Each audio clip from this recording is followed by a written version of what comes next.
Hadis 225. Ja'ana Rasulullah sallallahu alaihi wasallam zairatil qubur wal muttakhidina 'alaiha al-masajid was-suruj. Semoga Allah melaknat wanita-wanita yang berziarah kubur dan orang yang mengambil di atas kuburan tersebut sebagai masjid dan ia memasang lampu-lampu di sana. Dengan redaksi ini kata beliau lemah.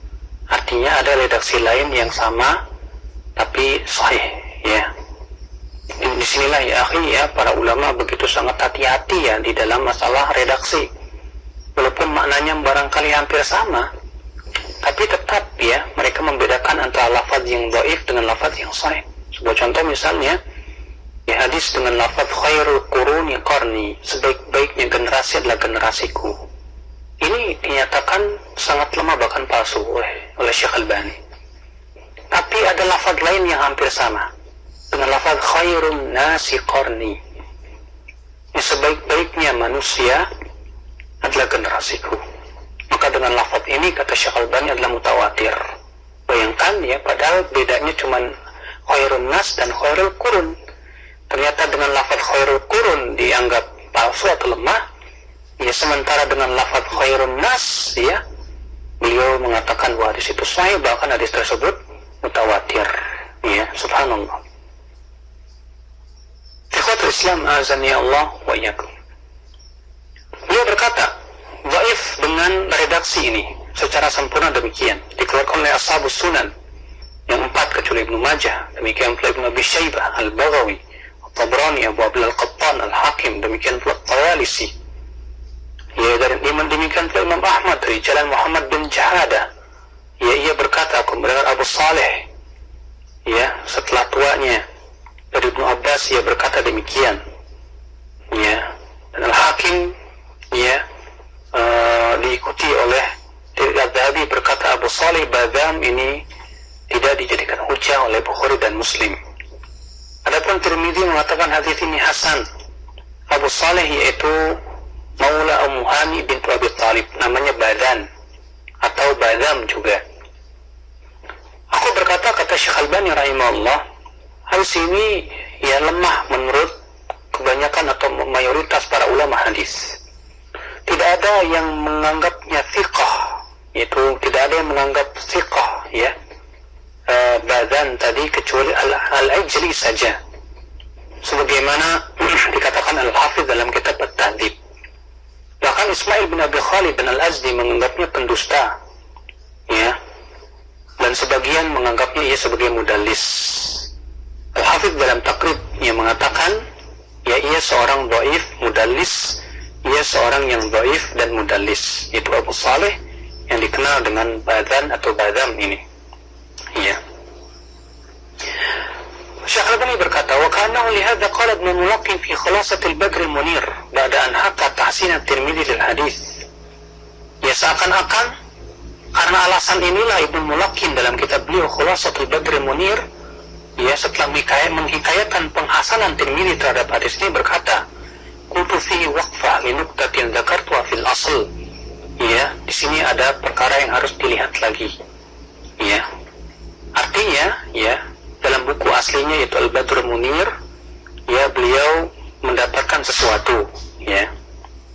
Dan kana dhahir annahu arada biha dha'fa Abi Salih al-madhkur wa tadlisahu. Yang tampak kata beliau bahwa maksud Ibnu Mulaqqin bahwa di dalam hadis ini ada Abu Salih dan beliau menyatakan akan kedhaifan dan mudalisnya. Demikian pula Abdul Haq al-Ishbili yang menganggapnya lemah dalam Ahkamul Kubra, dan bahkan beliau berkata wa indahum dhaifun jiddan, menurut para ahli hadis ini sangat lemah. Ya. Kata Syekh Albani, maka orang yang perawi yang keadaannya seperti ini tidak mungkin dikatakan hasan sebagaimana dilakukan oleh Tirmidzi. Ya. Apalagi dikatakan sahih sebagaimana dilakukan oleh Syekh Ahmad Syakir, kata beliau. Oleh karena itu kata beliau, ya, ini tidak mungkin dikatakan sahih atau hasan. Kenapa? Karena celaan para ulama terhadap Abu Salih Badan ini jelas, tegas, ya. Naam, kata beliau, ya, qad ja'a ghalibul hadis min turuqin ukhra. Memang lafaz-lafaz hadis ini ditunjukkan oleh jalan-jalan yang lain. Ya, di antaranya laknat terhadap wanita yang berziarah kubur. Dikeluarkan Ibnu Majah, Al-Hakim, Al-Baihaqi dari hadis Hasan bin Thabit. Demikian pula Tirmidzi dan Ibnu Majah dan Baihaqi dan Tayalisi. Demikian pula Imam Ahmad meriwayatkan dari Abu Hurairah dengan lafaz zawaratil kubur. Dengan lafaz zawaratil kubur itu wanita yang sering berziarah kubur. Ya. Sehingga kata beliau bahwa lafaz yang sahih dari hadis tersebut yaitu la'anallahu zawaratil kubur. Semoga Allah melaknat wanita yang banyak berziarah kubur. Apa bedanya dengan lafaz pertama? La'anallahu zairatil kubur. Semoga Allah melaknat wanita-wanita berziarah kubur. Ya, yang didhaifkan tersebut.